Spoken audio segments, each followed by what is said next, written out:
I really have been trying to wrap my head around all this debt ceiling stuff, and I can't. And Ed is really seriously like the brains of the show when it comes to this stuff. So I'm gonna really rely and depend and trust on him walking us through this. So if we can play this video one more time to set all this up, I feel like I'm going to learn from Ed tonight. I'm hoping some people are going to learn from me tonight. I have a lot more knowledge about this whole thing than I probably should have, but I've been trying to figure out what was going on with federal spending for several years now, and so I know when the government is lying to us or kayfabing us in the things that they do, and it's a lot more obvious to me now that I understand how federal spending works. I hope Constitutional Conservative is tuned in to learn something too about federal debt spending, since he thinks all of his taxes cover everything, which is an opposition.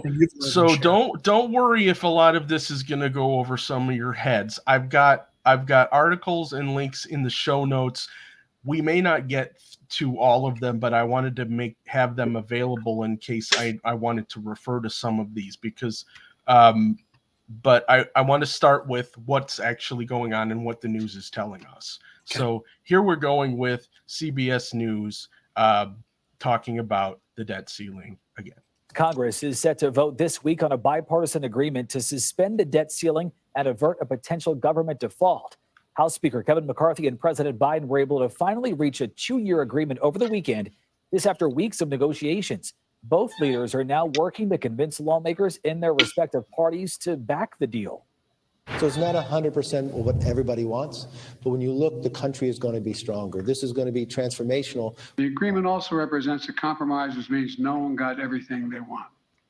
Okay, now this is where I paused it before your camera crapped out, but I was like, did you notice that they're using the same language here? They're both, because they're in cahoots, Jerry. They always are. We do this. This is kayfabe. Yep. And it's basically they're pretending that the rest of us are all stupid. They're pretending that what, Ed? Too many Americans who don't dig to find out the truth, unfortunately, are stupid. But what they're discounting is those of us who are paying attention, like yourself, me, and people who look for the answers at their independent media and stop feeding into this whole tribal identity mentality all the time. Now, and the crazy thing about this is that we've been talking on Chicago Corner for a while about how we basically have it's a duopoly. They're working together. They're the money party. There's money blue and money red, and they're all working together to line their own pockets and to help out their corporate benefactors. We should just start calling them together collectively the Purple Party. There's one party ruling things. It's the Purple Party, and that's the color of the duopoly. Yeah, duopoly purple. Yeah, I guess. Except I like purple, and I don't want to associate them with that color. Well, the Green Party is already taken. Why don't we call them the Brown Party, because the color of shit? Okay, I think I can agree with you on that. I was going to say we can't use the Green Party because that color was already in use by someone else, but I like brown for the, and you know what? Let's just call it the two-party the two-party shit show. Brown, the two-party shit show. That's the party. So here we are with them saying that they have to raise a debt ceiling, and what people have to understand is Congress passes a funding bill for everything that they do. Once the funding bill is passed, then that basically gives the Federal Reserve authorization to cut the checks and make the payments. Now, what the debt ceiling is it's an old mechanism. It's been around before our country, before the United States went off of the gold standard.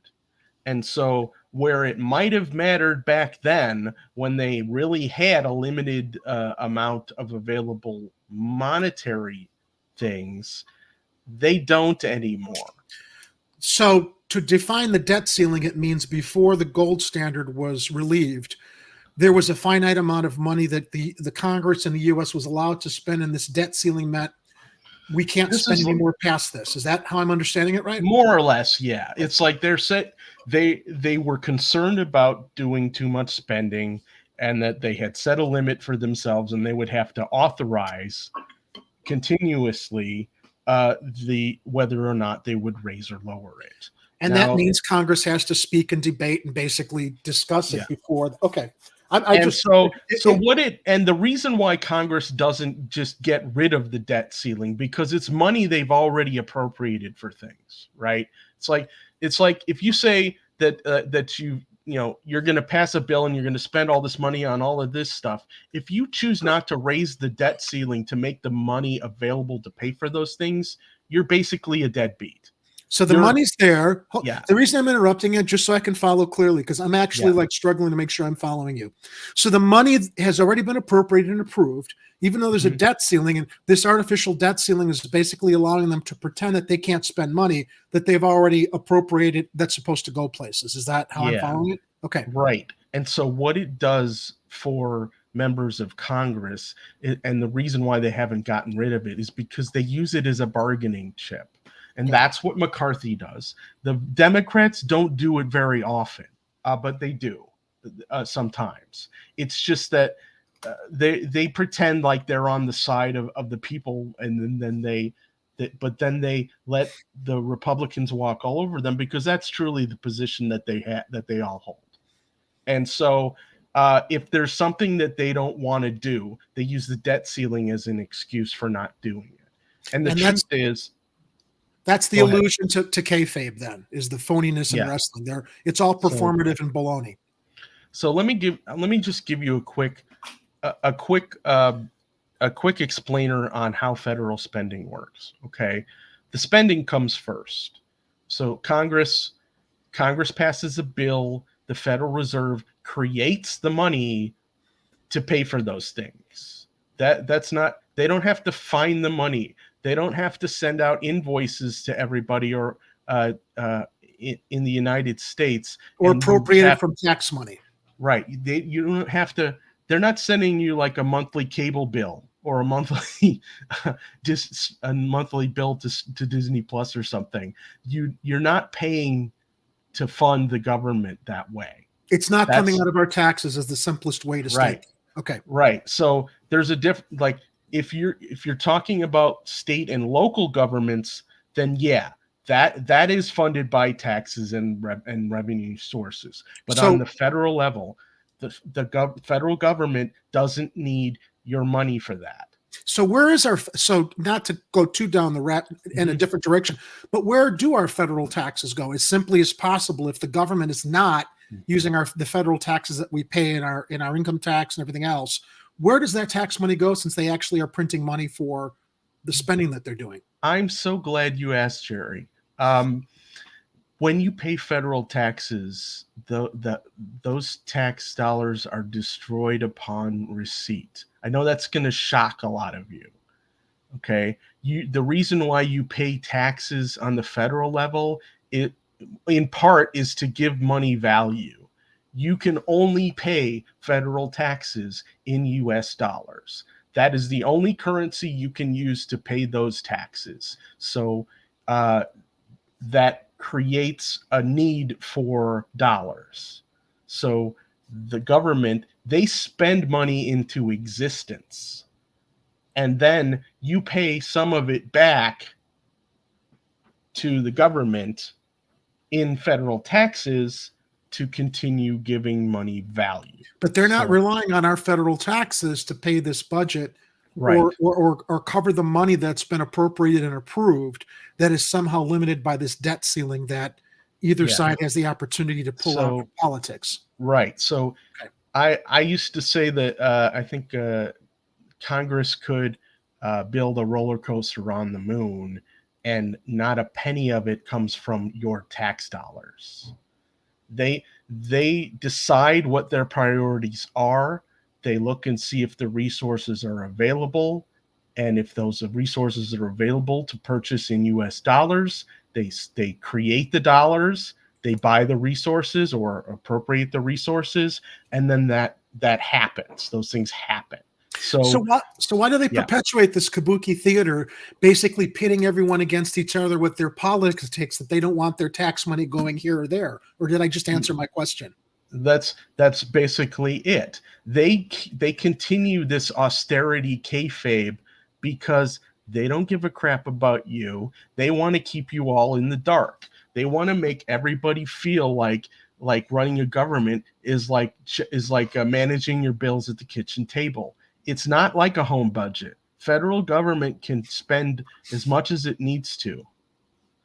And it has. You guys know that they keep funneling money into the military, right? In the defense budget, the billions of dollars going to Ukraine.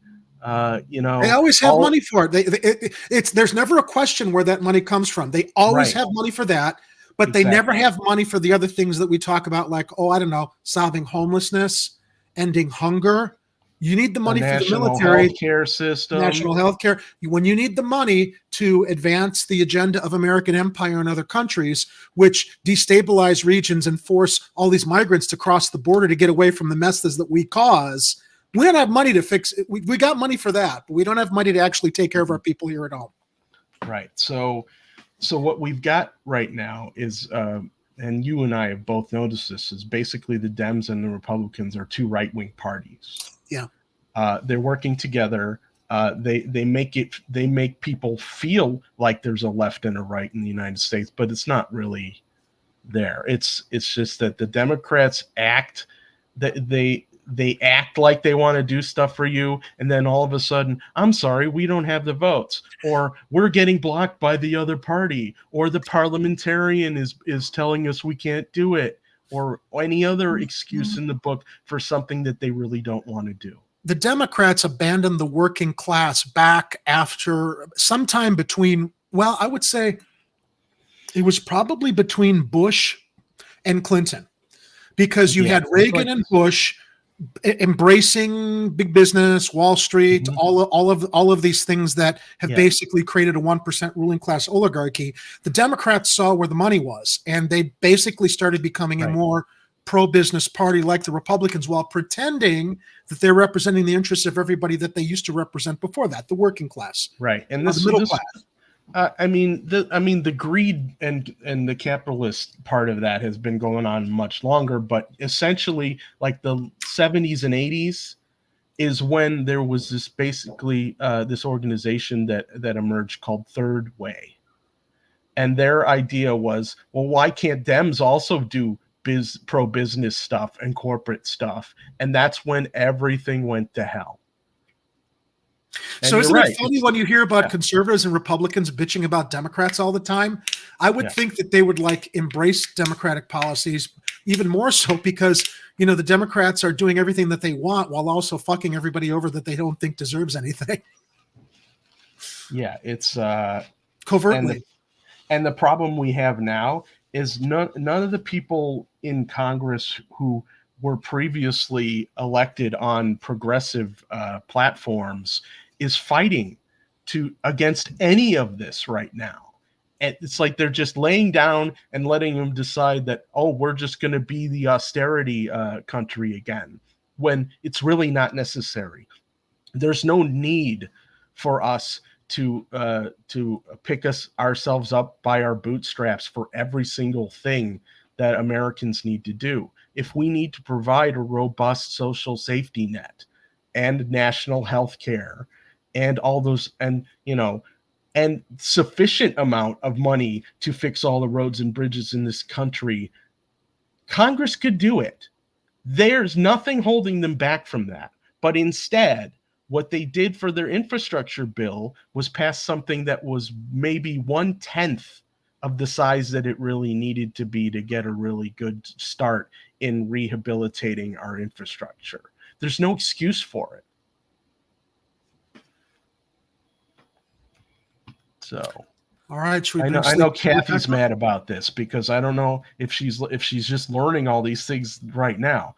If you guys want to do some reading on that subject, there is this great book called The Deficit Myth by Stephanie Kelton.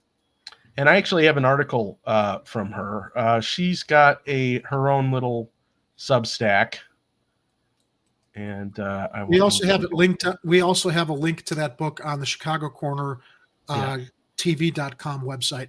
Now, I can come back to that other video in a little bit, but we also have an article that lists some of the things that were in this so-called deficit debt ceiling deal. But first, I wanted to go here. And so, yeah, go to if you want to read the book, The Deficit Myths, we have a link in our book list on ChicagoCornerTV.com. And you can, where is that thing here? Here it is.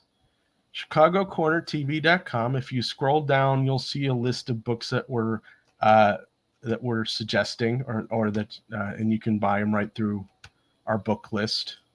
You know what we ought to do, Ed? We ought to link that book list with the Chicago Corner referral account. Something to put on at some point. Right now, I've just got mine from Real Deep Dish. Nobody's actually purchased anything from it yet, and I figured, well, if I do get any money from that, it's just going to go right back into the Chicago Corner Fund anyway. But yeah, at a certain point, we will set one up. But it's a list on bookshop.org, and what bookshop.org is they link you to local bookshops in your area, so you can order directly from one of your local bookshops, and then you don't have to go through giant conglomerations like Amazorg to order your books. What did you call it? Amazor? Amazorg. Amazorg. What it's do you, okay. Do you remember the Fifth Element movie? Yes, but I don't remember that phrase. Amazorg? Remember Zorg? Oh, is that? Oh, yeah. So like Zord looks like Jeff Bezos. Got it. Like Zorg was like this multi-gazillionaire, and he owned Corbin Dallas's cab company. Got it. And he ended up firing like 1 million people or whatever. Little obscure reference, but I get it now. Yeah. So I call him Amazorg with a G. Anyway, what was I doing? Oh, yes. So Stephanie Kelton had a little something to say about this debt ceiling crisis as well, because she's fairly familiar with how federal spending works. If you can see, let's see if it'll bring it up here. She is the professor of economics and public policy at Stony Brook University. And like I said, she's the author of the New York Times bestseller, The Deficit Myth, The Modern Monetary Theory and the Birth of the People's Economy. Now she's got a Substack called The Lens. And the reason she calls it The Lens is because MMT, or Modern Monetary Theory, is a framework for viewing how federal spending works. She calls it a lens. It's like you put on glasses and all of a sudden you can see how federal spending works. It's not like a strategy. It's not like, oh, well, that's that MMT talking, for why you can't do something. No, MMT just shows you what's possible. It tells you how the current economy is working with the way that U.S. federal spending works. So I gave you the short version. Spending comes first. You pay federal taxes, those taxes are destroyed. Your federal taxes don't pay for anything. They just put it back in the big piggy bank with the money they've already created. No, it's just destroyed. What do you mean destroyed? It just evaporates? That's the part Well, when we all used to use a lot more paper money, they used to actually burn or shred it. If you go to, I think the Federal Reserve, one of the Federal Reserve Bank gift shops, they will sell you like a plastic cube filled with shredded dollar bills. I've seen those. So that you're serious. So when you say destroyed, you're not speaking as literally destroyed. Yeah. So money that people will pay on their tax returns, their federal taxes, that's zapped to them through their bank accounts. Now that everything's done like electronically, they're basically revising numbers on a spreadsheet. But essentially, what they're doing, any money that's paid back to the federal government is money that no longer exists in the private economy, right? So any government deficit is a private surplus, she says. Okay. And so you actually want your governments to run some deficits in order to make sure that things are running smoothly in your country. A lot of people don't see it that way because they misinterpret government budgets to be similar to home budgets, and they're not the same. So I hope you're all hanging in there with me on this conversation. I'm following so far. It's like we're back in school in economics class. Yeah. So hopefully you guys are getting something out of this out there in live stream land. Because I've been wanting to talk about this for a while, and this was like the perfect opportunity to do it while they're arguing over the austerity kayfabe deficit ceiling or debt ceiling. So here's Stephanie Kelton in an article. She says, first came months of vowing not to negotiate with Republicans over raising the debt ceiling limit. See, originally, they weren't, the Democrats and Joe Biden, they weren't going to budge on this. They were just going to say, just raise the damn thing, do a clean bill, because it's money that they've already spent. That she says, then came weeks of negotiating with Republicans over raising the debt ceiling limit. And now, as I have been predicting for months, it appears that Democrats and Republicans are on the verge of passing a bipartisan deal that will push pause on the debt ceiling fight until sometime in late 2024. It's probably going to be early 2025, if I remember correctly, just because it was something, at least the current deal is something about they were going to wait until after the election. And then in all likelihood, we will reenact this painful drama all over again, she says. For now, the lead negotiators on both sides are touting the deal as a win. House Speaker Kevin McCarthy is boasting that 95% of his caucus is, quote, overwhelmingly excited by the agreement. Now, that tells me that it's probably really bad. Right, Jerry? And whatever the Democrats decided to roll over on. Yeah. Yeah. One exuberant member, Dusty Johnson, Republican for South Dakota, claimed there were no wins for Democrats in the deal that had been reached. Not so, according to President Biden. And, well, Biden's not really a Democrat. And many of his fellow... And Biden's not really president either. Let's just call it for what it is. It's weekend at Biden's. Like I had mentioned that it's very likely that he's being operated by an early version of Elon Musk's brain chip. Which I'm like, well, I mean, we're getting there. I mean, AI is starting to scare the crap out of everybody. They're talking about these electronic things for body parts and brain chips and all this other stuff. And I'm like, we're getting pretty close to that Ghost in the Shell stuff. Some of you guys may not be familiar with Ghost in the Shell, but it's an anime series. It was a movie, and then they made it a real motion picture movie with Charlize Theron, if I remember correctly.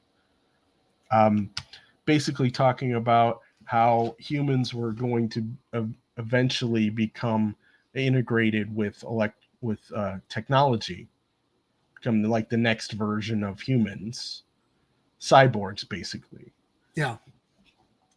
With a computerized implant, something that is not organic, but that creates a collective. Yeah. So, Kathy, do you have bees in your bonnet, or what is the BS over and over and over again?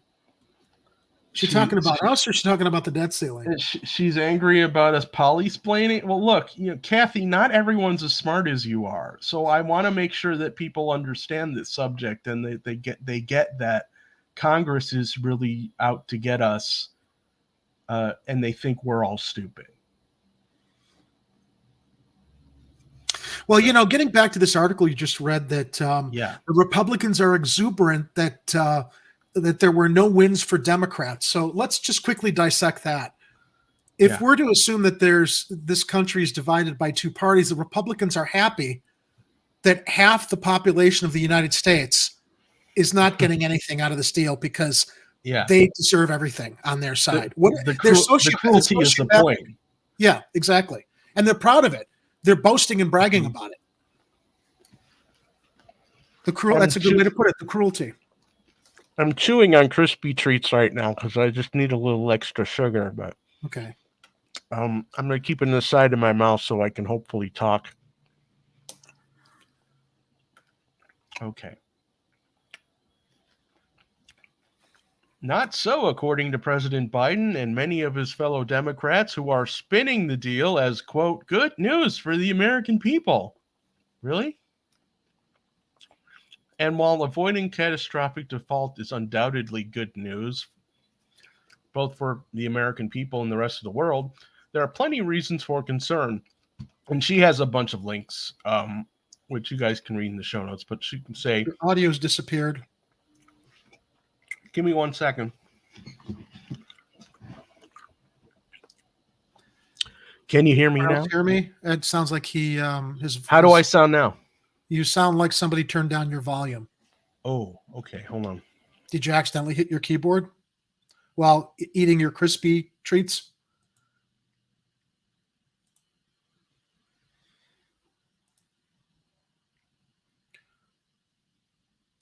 No one can hear you, Ed. Oh, wait. Mad Matt says he can hear you. But does he sound like his volume's gone down, Mad Matt? Can you hear me now? Yeah. Okay. Well, not as loud, but wait a minute. Just go ahead, Ed. It's very possible. Just go ahead. It could be an audio cancellation thing. And hit the audio levels. Do you have headphones on? You don't have headphones on. No, Ed, hold on. Oreo hit the volume on my keyboard because he just can't stay out of my business. Sorry. That's what it was. It was an unintended catastrophe. Yes, catastrophe. Okay. Arturo says he's been hearing me the entire time, even when I'm not streaming. My fault. My bad. Actually, Oreo's bad. Yeah, I think Oreo did it on purpose, though. He likes to mess with us. Yeah. All right. So, among other things, the deal would expand food stamp access for veterans and the homeless while imposing work requirements that make it harder for some Americans to qualify for the benefits they need. Now, I've been fairly vocal on Twitter about SNAP benefits, and as I have previously as I had previously mentioned, the federal government can spend. They never have a monetary limit. Anything they want to do, they can create the money to do it. So if they wanted to make sure that everyone had all the access they needed to food support, SNAP benefits, they could do it. They're choosing to create these little austerity moves like making it extremely hard to qualify and then making people have work requirements in order to just get basic food assistance. They don't need to do this. They think that poor people are lazy just because they're poor. And Oreo agrees with me, I can tell.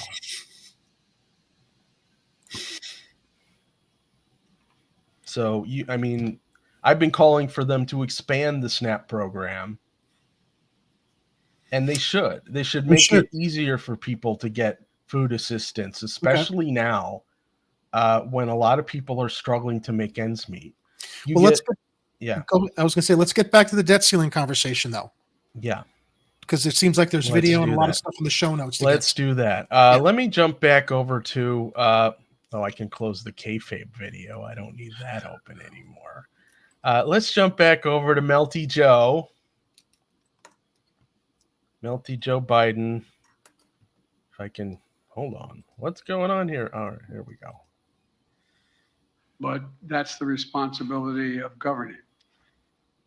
CBS News congressional correspondent Scott McFarland joins us now from Capitol Hill. Scott, talk about making news on a holiday weekend here. So Speaker McCarthy has remained confident that the agreement is popular among Republicans on Capitol Hill. So here's some of what he had to say yesterday. More than 95% of all those in the conference were very excited. But think about this. We finally were able to cut spending. We're the first Congress to vote for cutting spending year over year. That's not something to be proud of because you're not operating with a home budget. This is federal spending for programs that are desperately needed in order to support your constituents. You are cutting spending because you're either a dimwit or you think we're dumb. Or both. All right, Scott. So how are Republicans and Democrats speaking about this? Or you forgot the third option. He's just a dickhole. Go ahead. Oh, well, I think that's a given, really. House Republican leaders, the chairman of several committees, the head of the Republican conference all had a late afternoon news conference to champion this agreement, try to secure some support and galvanize their members to vote in favor of it. But it's becoming increasingly clear, Matt, the deal could lose people at either edge of the political spectrum. Some of the more progressive members of the House may have concerns with cuts to social programs. Some of the more conservative members of the Freedom Caucus think not nearly enough money at all is being cut in this deal. So let's listen first to the criticisms, one from a Republican from Virginia, the next from a Democrat from Pennsylvania. I think it's an abysmal failure of Republican leadership. We were in a position of strength. We have the House majority. The polls were showing 80% support for either not cutting spending, not raising the debt limit, or only doing it with spending cuts. Only 20% were holding the president's view of just unlimited, unconditional raising the debt ceiling. So Yeah, see, this guy doesn't know MMT, or he's pretending he doesn't. And there he is, pretending like he's better than all of you. He's got his American flag with the rusted patina in there, and he's got all those pictures of his family behind him, and he's thinking that, oh, well, I could do it. Everything's fine for me. Why the hell should you guys all get some really nice stuff? Meanwhile, probably should look and see how many PPP loans this guy probably took out and didn't have to pay back. All the businesses he's got on the side. we were in a strong position. While we averted the worst of the crisis, again, compromise means sacrifice for the most marginalized and the most vulnerable. Yeah, always. We are not seeing our ultra rich, our corporations make any sacrifices at all. And these negotiations, they were never on the chopping block. Yeah, so those tax cuts for millionaires and billionaires, remember those things that Bernie Sanders used to talk about over and over again? He did that through both of his presidential election cycles. Yeah. And Democrats had every opportunity to undo those, and they never did. They never will, because they're reliant on those donors just as much as the Republicans are, but they pretend that they're against it while they don't do anything. So that's the whole kayfabe element of Ed's lesson tonight. Yeah, and the crazy part about it is they could still keep those tax cuts and still give everybody all the social safety net programs and the healthcare and then fixing the infrastructure and all that other stuff, because the federal government is not a family budget. And why is that, Ed? Because because the federal government is the currency issuer. They issue the currency, the US dollars. The states and local governments are currency users. They use the money. They can't create money out of thin air. The federal government can. But it also comes down to the point I wanted to make, that this is about class control. This is all... Yeah. While we're not seeing it manifest in a physical class war behind the scenes, that's what this is.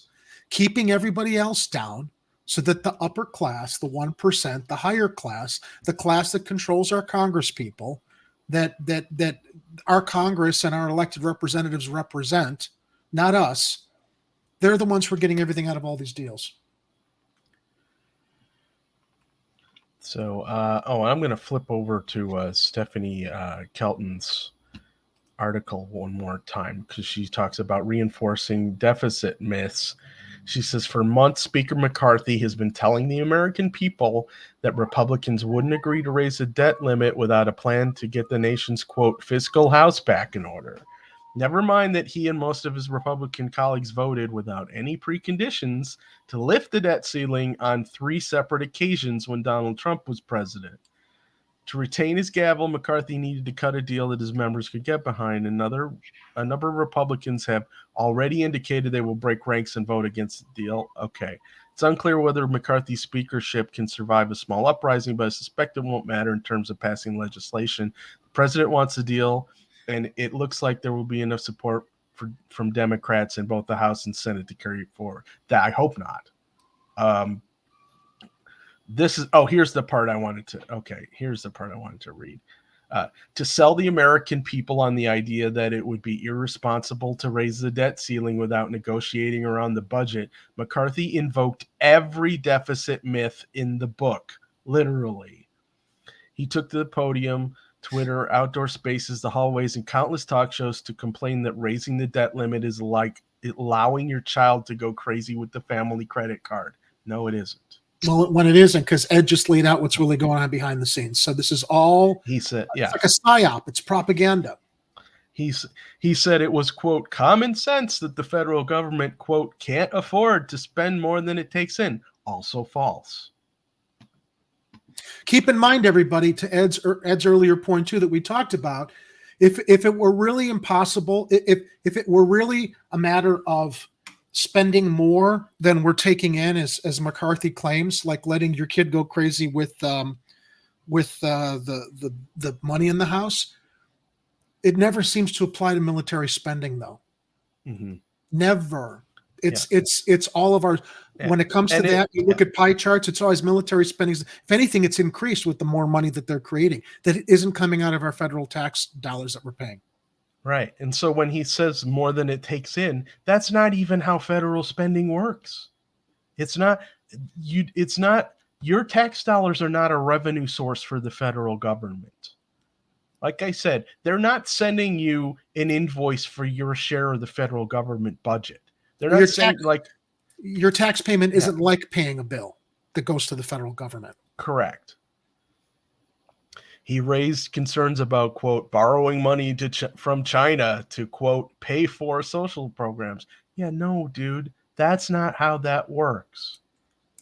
China actually, the reason why China would purchase U.S. Treasury bonds is because they can earn interest on those things, and because if they want to trade with the United States makes China and other countries pay for stuff in U.S. dollars.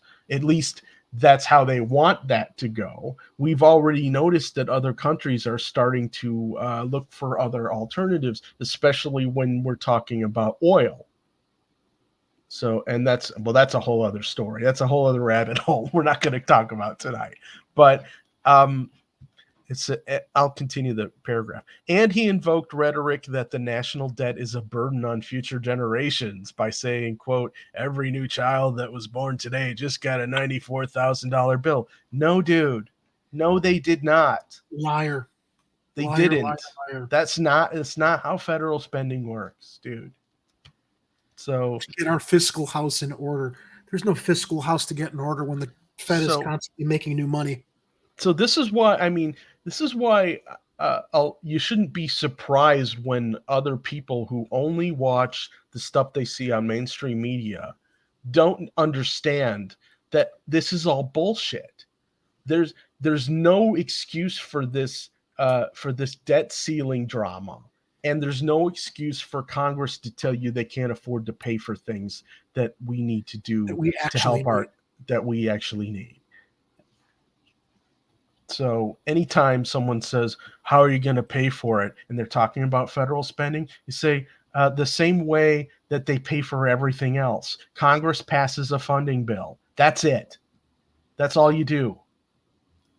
They don't have to worry about where the money's coming from. Kathy shares that we need to vote the splainers out. I'll go you one better, Kathy. Collect your torches and go!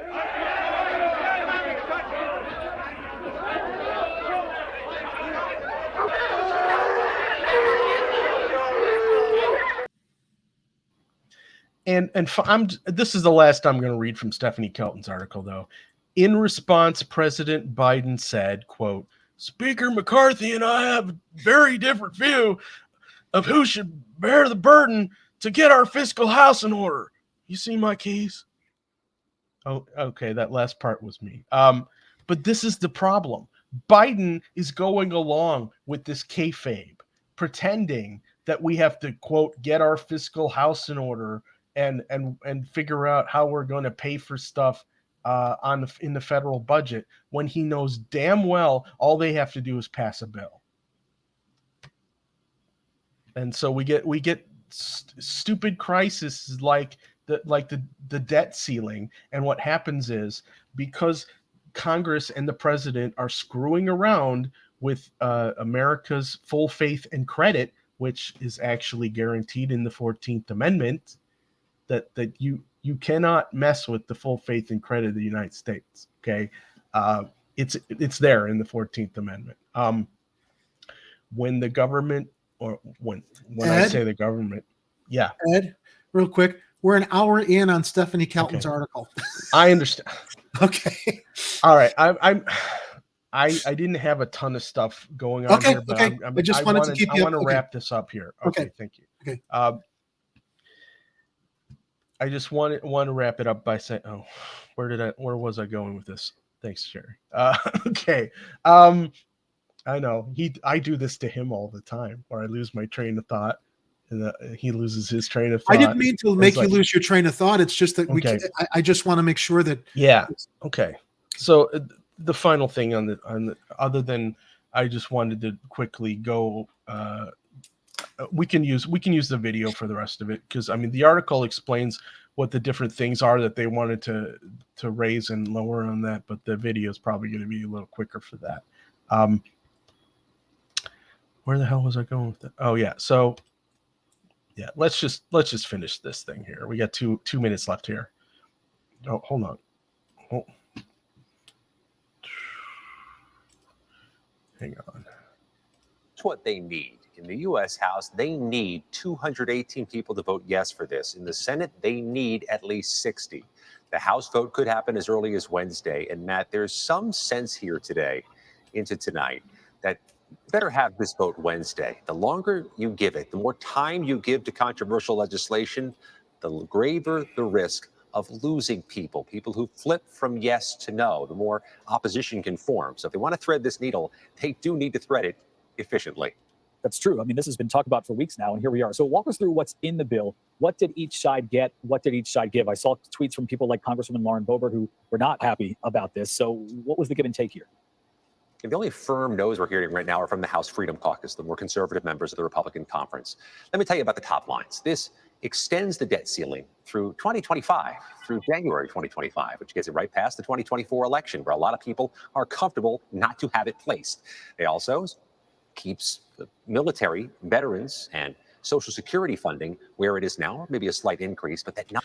Yeah, I'm just stopping that really quickly now. He's not keeping up with the way the graphics are written here, but he's basically saying that the defense budget's not going to change at all. Of course. Like, they should be cutting that thing. That's the first place they should be cutting, because yes. That's what I was going to. Non-defense spending would be flat through 2024. That includes money for education, healthcare, transportation. And look at this. It claws back billions of dollars from the IRS, a backlogged agency for 2024 and 2025. Takes back unspent COVID funding. That is not a political. Okay, that's a problem too. Yeah. Because there was so many roadblocks, so much red tape in order to get any kind of relief from the COVID funding. I mean, I personally could not get any kind of relief for my mortgage. I'm still hurting from that. And then, like, while other people who let their stuff go delinquent, whether it was rent or mortgage, got all kinds of funds to get current, nobody was able to actually just send a check out and say, here's what we'll give you to make you whole. Well, Biden reneged on his promise too before during the election. We all remember how that went. Trump followed through on his promise with the checks that went out. Biden lied. Still owes me $600. Yeah, like that's a lot of money. Yeah. And the truth, and VP Harris, well, when she was still a senator, was VP calling word for, salad. yeah, she was calling for $2,000 a month relief checks going back, a couple years, which would have given everybody, if they had gone back monthly from the time they started through the time they decided to end the pandemic or the emergency, like maybe 50 grand or more per person. Now imagine if they had cut checks to a bunch of people so that they could basically get themselves whole. I know I could use 50 grand right now. That would put me in a whole lot different position right now. You know who was made whole? All the big businesses, corporations, and especially the businesses that were run on the side by our Congress people. Yeah. So it's going to happen over and over again. What's the end game with this? But could be some real money there. It loosens some environmental rules, and it adds those work requirements to social programs, including programs that provide money to people who need help buying food. That's going to be a thorny issue when House members return here. Why? Why is that a thorny issue to help people be able to? Because you're supposed to pick yourself up from your bootstraps, Ed, even if you don't have boots. So annoying. All right. Was there more to that? There's an article from CBS News. It's basically, it has a little more details. You guys can read that on your own. It's in the show notes. It gives a little more details on what's in the debt ceiling deal that they're trying to kayfabe agree on here. But basically, if the Dems and Republicans are doing a bipartisan deal, then odds are that the rest of us are getting screwed. And odds are it's not really a bipartisan deal. It's really a Republican deal. Yeah. All this sacrifice that we're doing means that the Republicans don't sacrifice anything. Is that one guy said Democrats are getting nothing out of this, and they're bragging about it and pleased that they're fucking so many people over. Yeah. So I know we're like 10 minutes away from 9 o'clock. I wanted to cover the $1 trillion coin really quickly though. Okay. There is an article on The Verge by Elizabeth Lapato. Yeah, I think that's the name. Elizabeth Lapato, titled "Shut Up and Mint the Coin," and it's a clever article, but we just don't have time here. But I will just read the first paragraph. It's time to mint the coin, sickos. If you have not been paying attention to the most tragically online sectors of the financial internet, here's a summary. The government is about to grind to a halt. Yes, again, to argue over the national debt. But there is a way out, and it's been known for years. What we do is mint a $1 trillion platinum coin. And like I said, I'm not going to read the rest of the artical, but essentially, what does that mean? No, that's something we need. You've already I'm going to explain. Okay. I will explain. Well, when you said that you weren't going to read the article anymore, I thought that meant that. Okay, go ahead. I have a video too that explains it. If you want me to run the video, I'll it's let only you. 2 minutes. Okay. Go ahead, run it. Yep. Yeah, let's do that. I want to know more.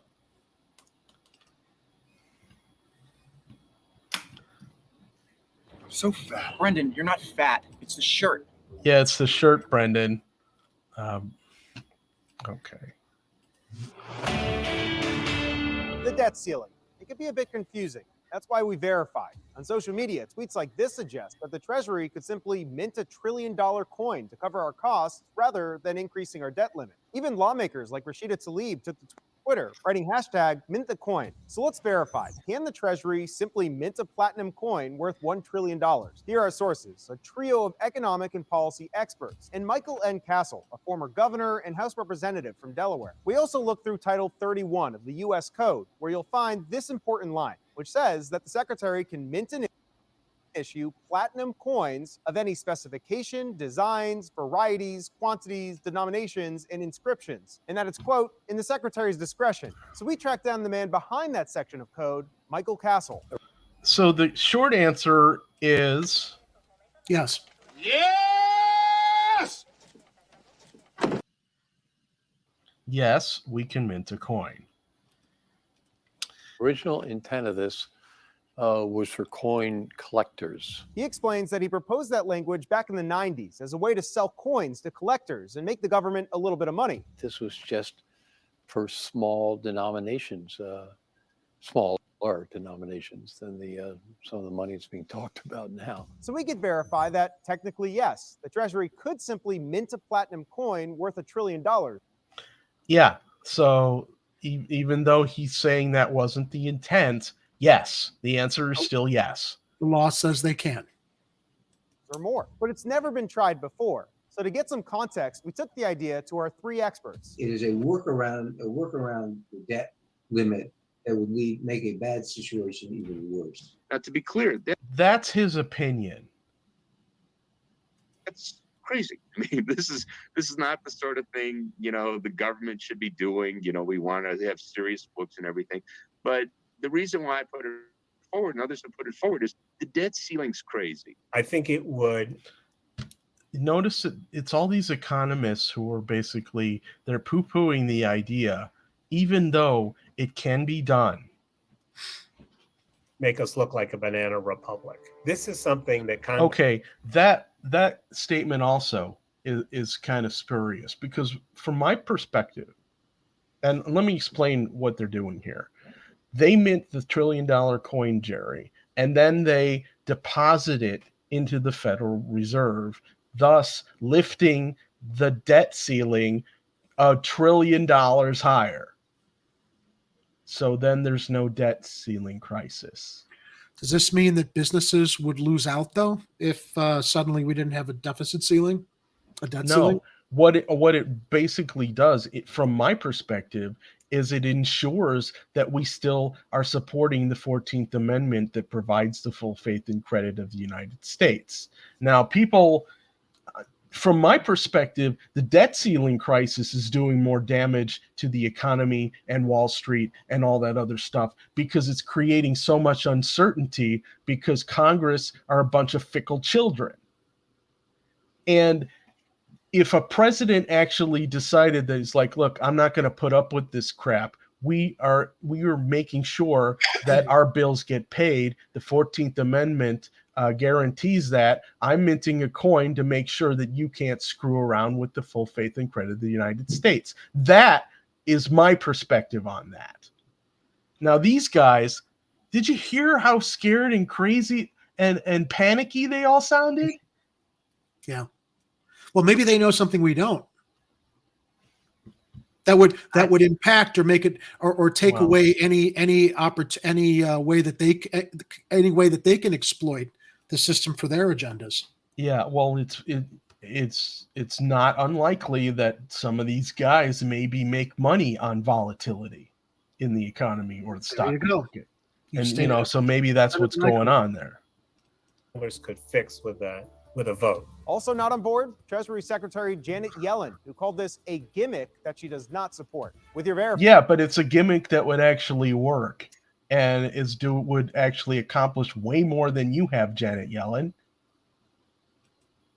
So see, that's what it is that they're doing an end run around all these economists who are part of the problem. Right.